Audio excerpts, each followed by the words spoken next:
unlawful incursion in international waters. There were three communications. The first is when the speedboats arrived. The second is when the quadcopters, drones that can kill, arrived, two of them. And then the third one was when the boat was re-surrounded, intercepted, and boarded by Israeli soldiers. But the point is that this boat should have not been intercepted in international waters. I was on the phone with the captain around 11 p.m. UK time. I heard the alarm and there was quite a moment of panic on the boat because the boat had been surrounded by about 5 speedboats. And then I received another phone call. There was much more anxiety. I could hear in the voice of the captain and the others because the boat was surrounded by drones. 2 drones had been seen. I asked them to identify what kind of drones, if they had the capacity.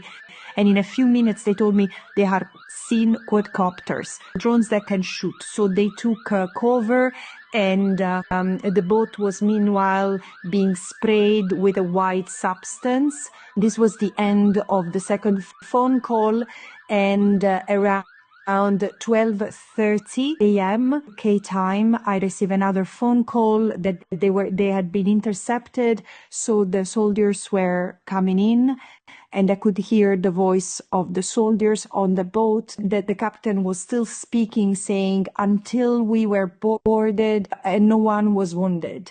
And then the communication was cut. Israel has absolutely no authority to intercept and stop a boat like this, which carried humanitarian aid and most than everything else, humanity to the people of Gaza. You know, there should be state navies breaking the siege instead of a boat of volunteers risking their life. But this is what we are left. The humanity of these volunteers.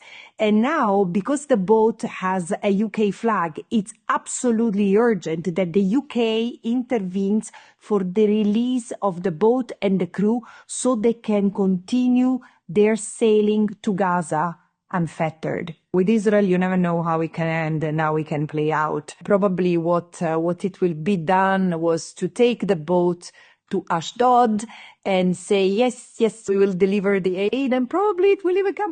But again, the important thing is that from an international law point of view, Israel has absolutely no authority to stop the flotilla. So it must let it go. It cannot withhold it. What really matters is that these people reach Gaza because we need to break the siege.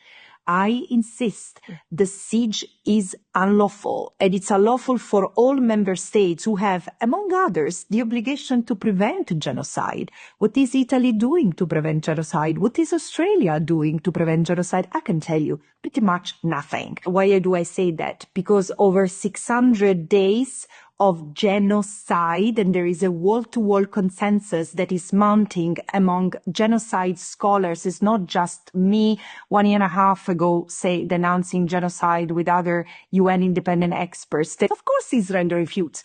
Does it matter? There is an obligation to prevent genocide, and it cannot wait an international tribunal, and we cannot wait for the genocide to be completed before intervening. As of January 2024, your state, like my state and all others, are obliged to prevent genocide. So the question is, why are you still mentioning what Israel says instead of mentioning the International Court of Justice? And while it will take time to investigate responsibilities of member states who have not taken all measures necessary to stop the genocide, the question is why this boat is so dangerous. It's precisely because of the precedent. But in my view, considering the momentum and considering the disgust of the people for what Israel is doing with the connivance or complicity of most Western governments in the global minority and some in the global majority, I just hope that more flotilla will sail toward Gaza and will break the siege.